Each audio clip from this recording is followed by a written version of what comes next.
All right, everybody. Welcome back to the Dane and Wayne Show, episode number 43. What's going on, Wayne? Good evening. Thursday evening. Yeah. Go Thursday Birds! evening. Go Birds. A little too soon. Let me stop. Man. We're gonna dive into all of that. We're gonna dive into what went wrong. We're gonna dive into what we hope happens in the near future. Well, something already happened that we were pretty excited about. Yeah. We're gonna dive into all that. This is probably gonna be one of the last show for us for a little while. We're gonna take a break until the recharge the batteries. Yep, until the Phils start siestas. the Phils will ramp up here in March. I'm actually gonna go into the spring training game. I think I talked about this last week. Going to the spring training game at the end of March, so it's like the last game before they come up north. So they usually play everybody. I'm looking forward to that. Yeah, so once that season starts, we'll kick off again. And if something else crazy happens, we'll tap in. They hire Mike McDaniel or somebody for offensive coordinator, then maybe we'll jump in, do something. But heard Dable's on the table. Yeah, we'll see. Dable's on the table. So, all right, let's go back to Sunday night. And do we have to? Yeah. Yeah, we do. Okay. We got to put ourselves through it one last time. Yo, Purdy was sturdy, Wayne. He was. Let's talk about that a little bit. The defense did not play as well as I had hoped they would. They got zero pressure. First of all, with the four linemen, we're getting zero pressure.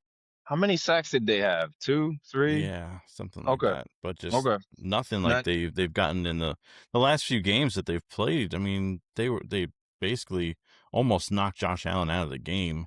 They were in his face all night, and yeah, this past week nothing. Purdy was putting that ball through the wind, hitting receivers in the hand. I mean, he hit our DBs a couple times. Usually, you take care of that turnover battle, you win a game. But there's a couple things we can discuss, or we will discuss. But I feel like we talked about it last week, Wayne, and all the things that we were concerned about literally just played out right from the start. Right from the start. It wasn't like let's warm up to this. It was right from the start. With Shanahan scheming, Robinson open for the touchdown, Purdy completing passes, to whether it was a tight end, whether it was a wide receiver. It was a frustrating Sunday. From Nicholas and Kevin, just I don't know, not putting the players in or putting the players in position, but the players not executing. I mean, is it the chicken? Is it like what is it? Right. What is it? So if you had told me before the game they're gonna get 2 picks, or 2 sacks. Yeah, get 2 sacks. Kittle is gonna get knocked out of the game in the first half. Kittle did go down. I would have taken that in a heartbeat. I would have been like, yeah, season-ending injury. They win 98% of the time when that happens. Somehow they just didn't. So what transpired on Sunday then? Then it was the offense. It was the offense. I mean, the defense, yeah, we knew they had to play out of their minds to win the game. As soon as San Francisco scored more than 20 points, I was like, uh-oh. I thought 24 points would win the game. Yeah. I said but I didn't see. I guess, like you said, the defense is gonna, you thought the defense would be the mainstay in there. You were hopeful that Kevin and Nick would call a clean game, and you wanted AJ to, execute. You wanted Devontae to execute. Dallas actually had a solid game with 2 touchdowns, and you were hoping for the O-line not to get pushed back in Jalen's lap and to create clean pockets, which I will say they did create enough clean pockets for Jalen to make throws. QB1 did not execute all the throws, but it was a collective effort of, mental mistakes, not executing in key situations, not converting third downs, being behind the sticks, Wayne. Being behind the sticks was like all 18 games.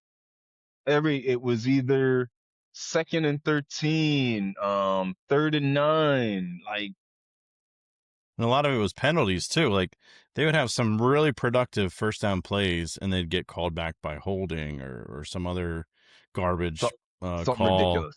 and then it's 1st and 20, and then it's second and because they would run the ball on 2nd and 20 or 1st and 20. Inside zone. Oh my gosh! And then it'd be like, okay, now it's 3rd and 18 or Do we second and ever want to see inside yeah, zone again?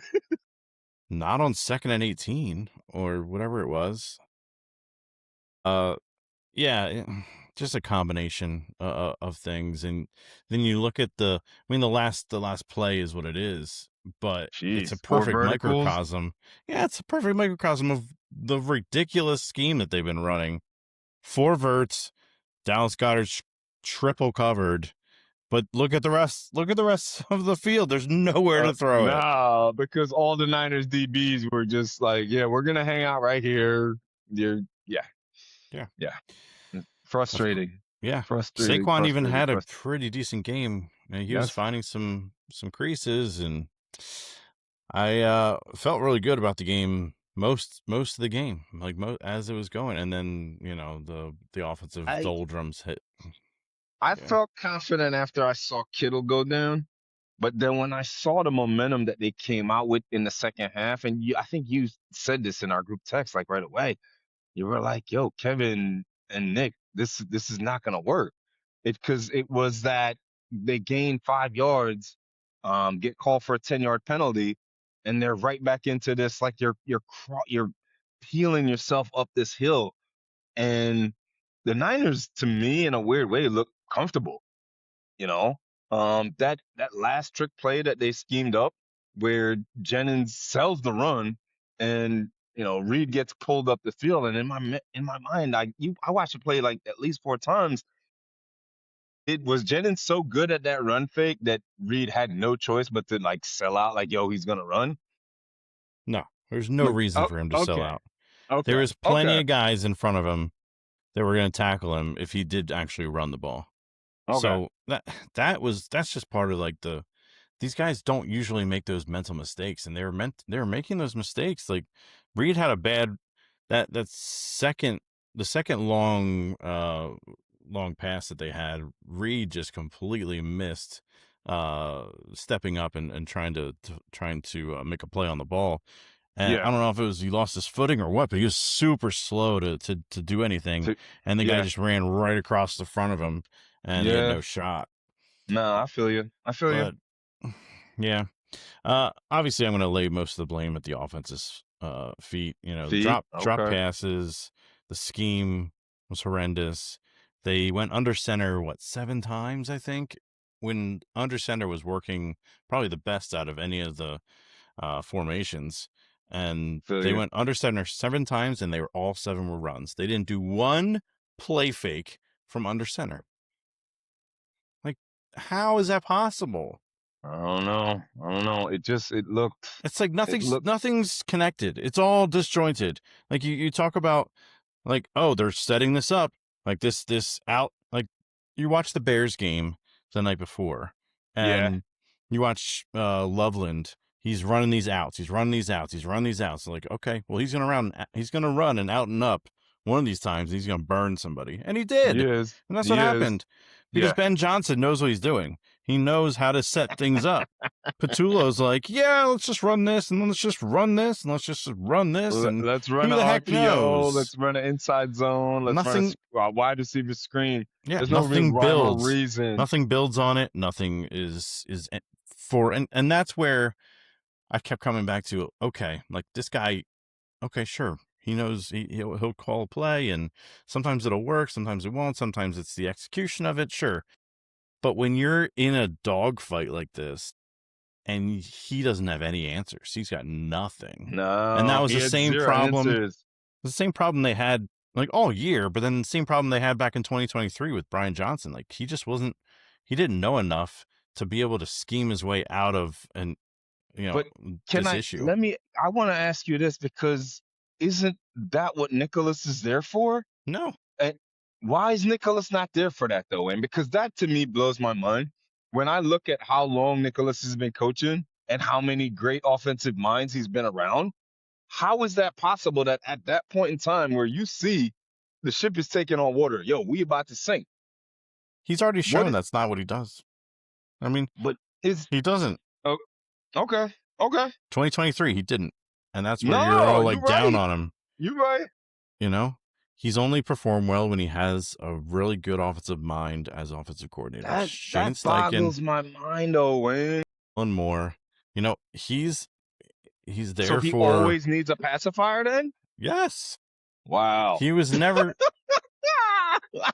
You knew this when they hired him, though. You know knew that, they weren't. but They weren't I know hiring a that. Sean McVay or a Shanahan or Ben Johnson. They weren't Yo, if hiring that. you've been around the best of the best offensive seasoning, Doesn't though, matter who Wayne. you've been around. Doesn't matter who Okay. you've been around. If you don't Okay. have it yourself, You it's don't have just it. like Jonathan Gannon. Jonathan Okay. Gannon came up under Vic Fangio. Right. He's been around Vic Fangio his whole life. He can't. He's not Vic Fangio. He can't I feel you. do that. You No, can't just no. say, "Oh, you're a Fangio disciple. You can do the same stuff." No, he clearly couldn't. Doesn't your mind start to like be like, oh, I can reach back to this or I can reach back to that and I can use this and I combine all the greatness that I've been around to make the most greatest stew?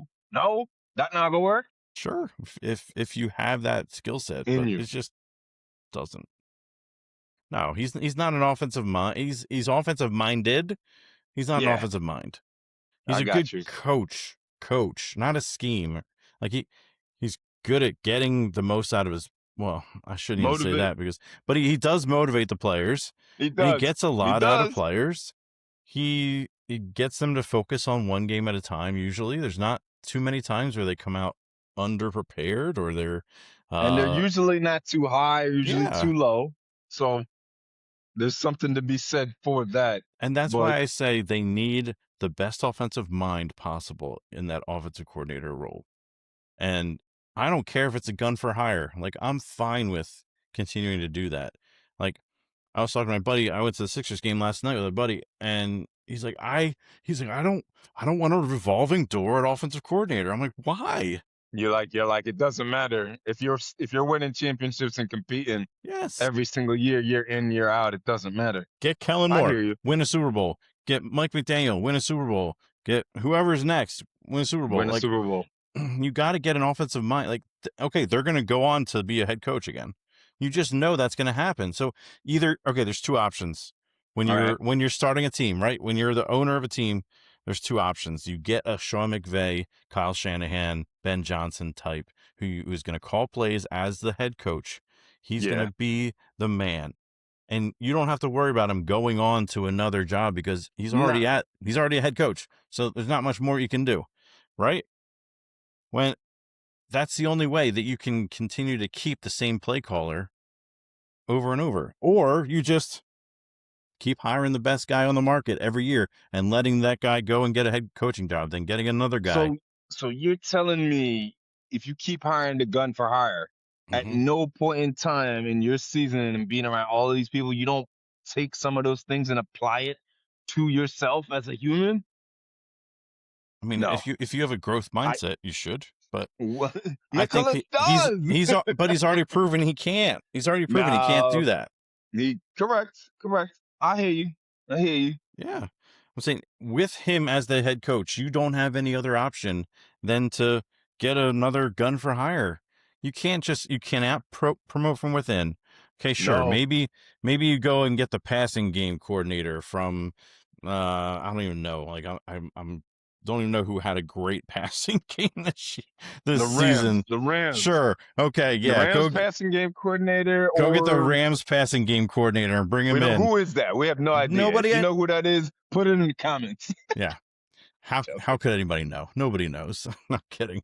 I'll give you $5 if you know. Anybody put it in the comments. I'm joking. And maybe you have 2 years with that guy because he's not getting the head coaching. He's not getting that head coaching stuff yet. He's not, the people aren't coming after him yet. But that's like, I think it's a pipe dream to try to continue to keep people and say, well, yeah, I want to get somebody young who can continue to grow and to be with his team for a long time. Like, that's just not going to happen and get the I got results you. that you're looking for. They thought Nah. that with Brian Johnson. They thought he was an up and coming guy. They thought that with Yeah. Patullo. I mean, it's just not going to happen. You got to get the best offensive mind out on the market, bring him I in. mean, there's some people out on the market, Yeah. and I mean, Philadelphia got what they wanted, which is, fire Patullo. And I that's what I I was said worried about. I was kind of worried about with, what? if they were to win that game and then get lucky against Chicago and somehow be in an NFC Championship game, then Oh, you got another year of Patullo when it's not nah. really. The word was out on the street, Wayne, from I would say probably after the Bears game that Patullo's days were numbered, and it would take them losing the first round game for him to be done. Because basically, it's like, yo, Nicholas, your boy's got to go. I get it. Nobody wants nobody to get fired and lose their jobs, but he did not perform under a high level in a high stress situation. And Jeffrey and Howie, they're not signing the checks, or Howie's not buying the groceries and Jeffrey's signing the checks for you to lose games. It just doesn't work like that. You And know. think about how much they've spent on this offense. It's the highest paid offense in the league. It is. Well, it is. It's the That is highest paid that offense is in the the truth. league. Howie and Jeffrey they do not have blood on their hands. They absolutely do. They Yes. How do you put this much money into the personnel in the offense and then have it run by a guy who's never called plays before and you're not sure what you're getting out of him? Nicholas Like, sold his boy. sure. Nicholas sold his boy. And he Nicholas did the was like, same "Yo, thing in I'm 23. correct, correct." Like, So here's what we know is never going to happen again. Nicholas is never picking another offensive coordinator, and if he tries to do that, he's going to lose his job. The statement that he put out. Kevin stepping aside. Or I read the statement, and I'm like, that didn't come from Nicholas. Like his both the supervisors said, all right, go do this. And that's what he had to do. So, yeah. I don't know. Yeah, I think that they're ultimately responsible for allowing this to happen. It was a wide open league this year, um, and they missed an opportunity here with relying on. And I felt like all around they were, and it's probably because of lessons that Howie learned the first time around when they won the Super Bowl in 17, that Yeah. they basically They they tr- went they for it tr- again. They went for it again with like older players and it, um and then the wheels fell off pretty much. yeah, the wheels fell off. They went, obviously 2020 was a really bad year and obviously Doug got fired and everything. So they kind of learned and they're like, okay, we got to look into the future a little bit more. And so they know that Jalen Carter's going to get paid. They know that Cooper DeJean's going to get paid. They know that, Mm-hmm. you've got Quinyon Mitchell. I don't know about Mm-hmm. Jordan Davis. He may or may not get signed, but you got all these guys that are coming up for money, and so they didn't address the second corner position. Adoree Jackson filled in okay. Yeah, sure. Like towards the end of the year, he was playing better. He They was didn't have a serviceable. second safety. Makuba Nope. as a pick. I didn't love that pick. He's a ball hawk, which is great, but Yeah. he's small for his position, and he got hurt, and He got hurt I on a wasn't crazy freak surprised. accident though Yeah, by Sidney Brown that's taking him true. out, Yeah, which we yeah, both looked at that and was like, "Yo, for real? yeah. you, That guy just you belongs take on him out? special teams. Like, don't ever put him on defense ever again. Like you take him out? Come Yeah, on." So, um, I don't know though, man. It's definitely super disappointing. I definitely, like we said, I'm gonna give the Niners their credit. They did what they needed to do, but with a high-powered offense all year long, that the linemen were getting pushed back into Jalen's lap. Jalen wasn't making the read when it was there. I definitely got to drag number 11 a little bit though, man. The ball hits you in your hands, catch the ball, man. It's real simple. I get it. It's windy. It was, we talked about that before the game. Like, yo, I hope we don't get Jake from State Farm. We got Jake missed an extra point, but he didn't lose the game for him. Well, I feel like those two if drops he for had 8. if he had made that extra point, they'd be kicking a field goal to go to overtime instead of going for that 4th and 11, right? All right, we got you. So, but that's just part of it. It's not yeah, the whole story, of course. because the Niners slapped them. One thing I do want QB1 to work on though, and I think Tom said this in the broadcast: stop cutting the field in half. That when you don't got yes, there's pressure, Wayne, but there's levels of pressure that certain quarterbacks literally don't care, and they make that throw with somebody hanging on them or that so-called pressure that's in their face. Stop cutting the field in half, QB1. You're better than that. He does not have the pocket presence that I would like him to have. No, he leaves. He gets real jittery, and he leaves clean-ish pockets. Like he'll just see a flash of color or something in his peripheral, and he'll just bail out immediately. Whereas, obviously Tom was the best to ever do it, but he had the functional mobility where he could just slide up in the pocket and find the open guy. And he was amazing at it. And I just want a little bit of that. But the funny thing is, when Tanner started against Washington, he was doing the same thing. He was just bailing out to the right. So I'm like, what is it? Are they teaching him to bail out? No, but Jalen wasn't even running like that all season because to me, remember 2 years ago where every third play was a QB draw and you wanted to pull your eyeballs out? You're like, stop running QB draw. Now they run QB draw 3 times a game? Never. Maybe? That's what everybody said before the game. They're like, okay, well, Jalen's going to get unlocked. Like, he's going to be running the ball. And it didn't happen.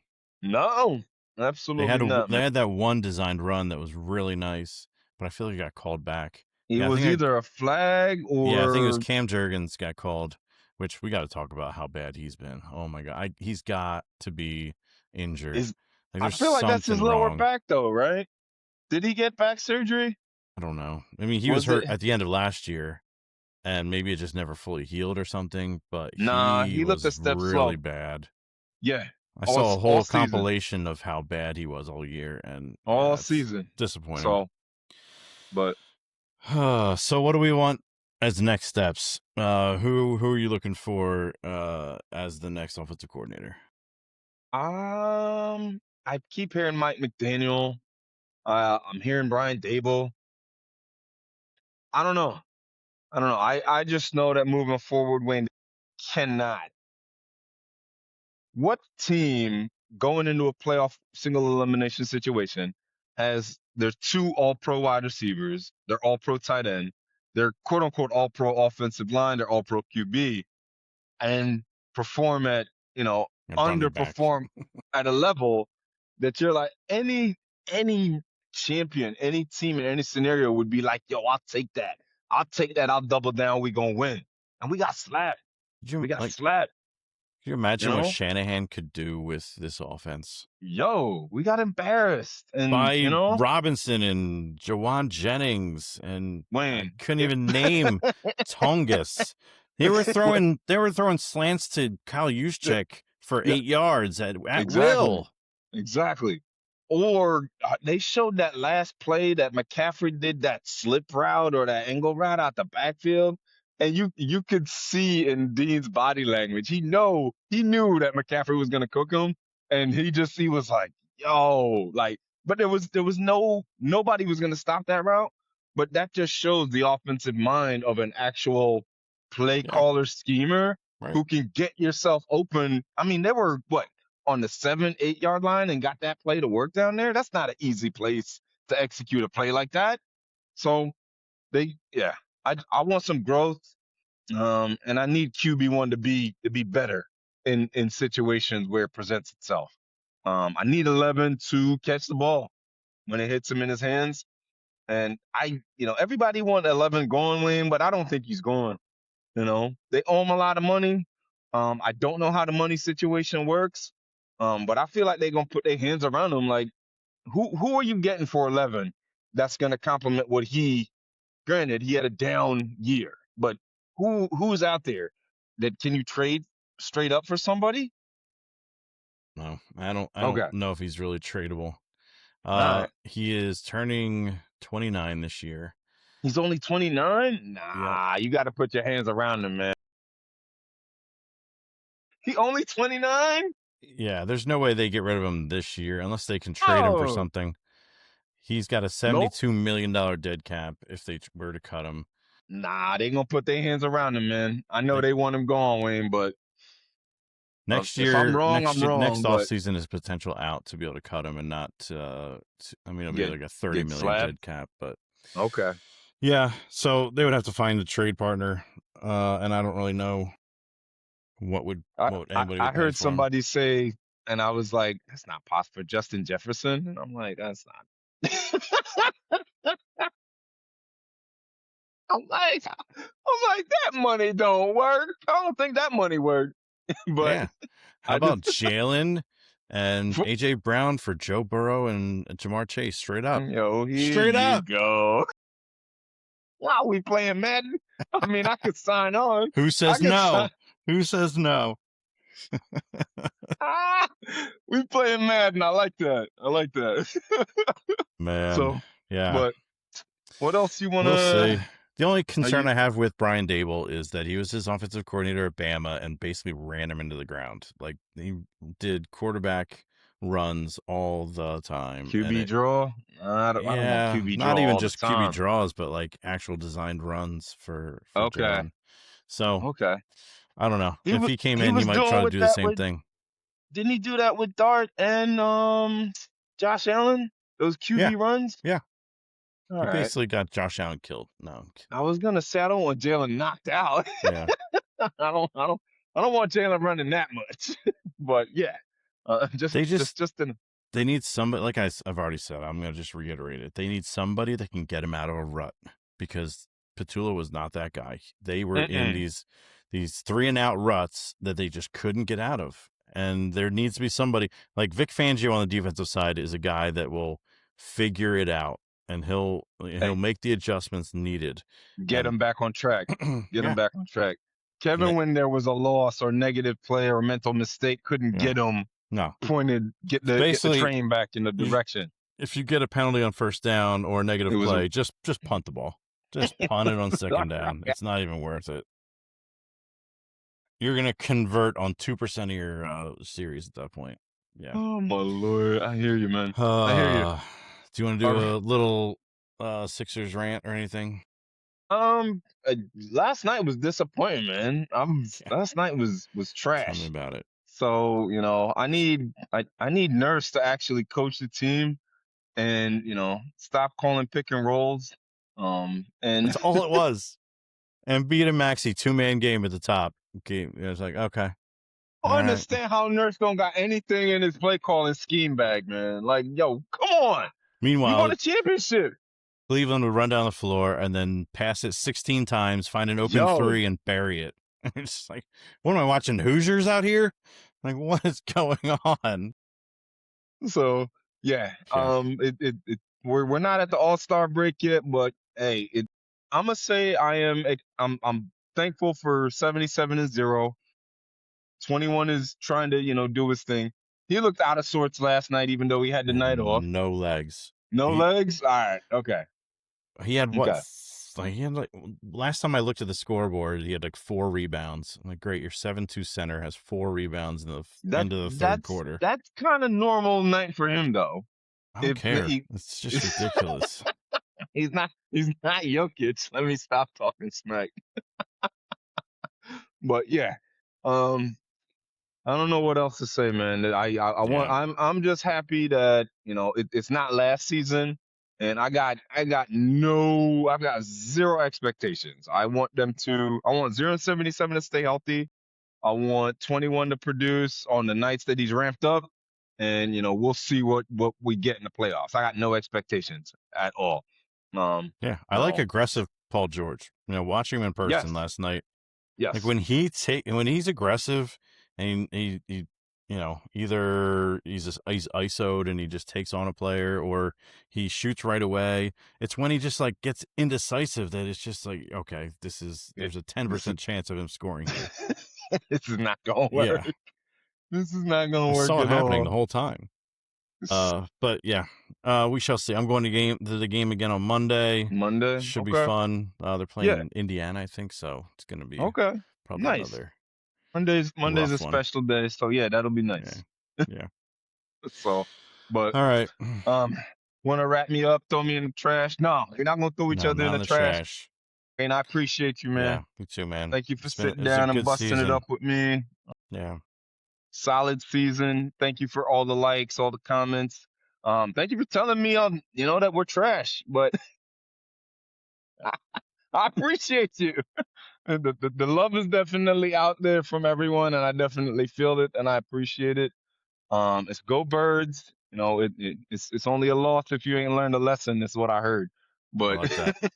we're just gonna keep it moving. Yep. All right. Thanks, everybody. Go Birds. Right. Go Birds.